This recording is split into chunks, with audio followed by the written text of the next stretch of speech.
ಮಾಯೆಯಲ್ಲಿ ಮರೆತ ಮಧುವಿನಾಥ, ಪಾತಾಳದಲ್ಲಿ ಮುಳುಗಿದ ಚಿತ್ತ,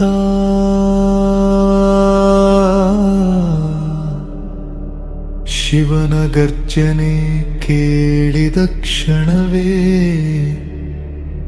ಸತ್ಯದ ದೀಪ ಮತ್ತೆ ಬೆಳಗಿದೆ.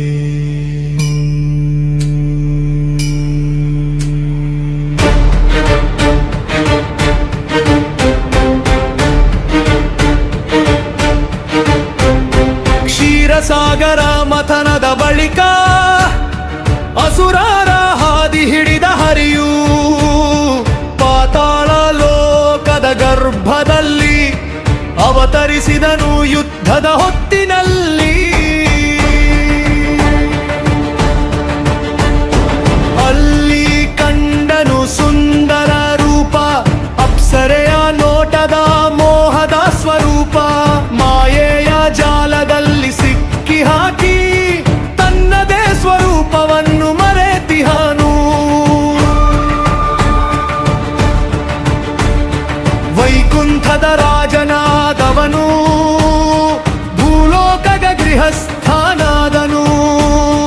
ಲಕ್ಷ್ಮಿಯ ನೆನಪು ದೂರವಾಯಿತು, ಮಾಯೆಯ ಬಂಧನ ಗಟ್ಟಿಯಾದಿತು.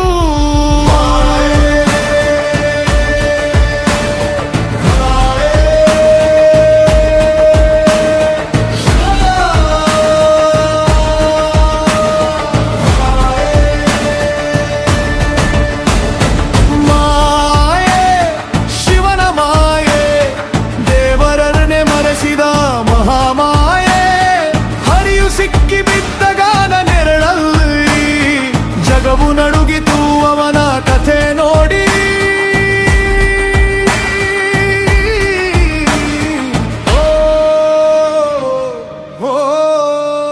ಪಾತಾಳದಲ್ಲಿ ಹುಟ್ಟಿದ ಸಂತಾನ, ಅಸುರ ಶಕ್ತಿ ತುಂಬಿದ ಪ್ರಾಣ. ಭೂಮಿಗೆ ಬಂದು ಕಾಟ ಕೊಟ್ಟರು, ದೇವಲೋಕವನ್ನೇ ಕಳುಕಿದರು. ಲಕ್ಷ್ಮಿ ಬೇಡಿಕೊಂಡರು, ಶಿವನ ಬಳಿ ಶರಣಾದರು. ಧರ್ಮ ಉಳಿಸಲು ರೂಪ ತಾಳಿದ ವೃಷಭನಾದ ಮಹಾಕಾಲನು.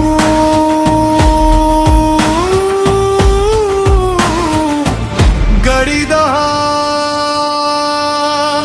ಗರ್ಜನೆ ಕೇಳಿ ಪಾತಾಳ ಕಂಪಿಸಿತು, ವೃಷಭನ ಹೆಜ್ಜೆಗೆ ಭೂಮಿ ನಡುಗಿತು. ಸಂತಾನವನ್ನೆಲ್ಲ ಸಂಹರಿಸಿದನು, ಆರ್ಮರ ಮಾತಾಂಗ್ಯ ಘೋಷಿಸಿದನು. ಕೋಪಗೊಂಡ ಹರಿಯು ಯುದ್ಧ ಮಾಡಿದನು, ವೃಷಭನ ಎದುರು ನಿಂತು ಹೊರಡಿದನು.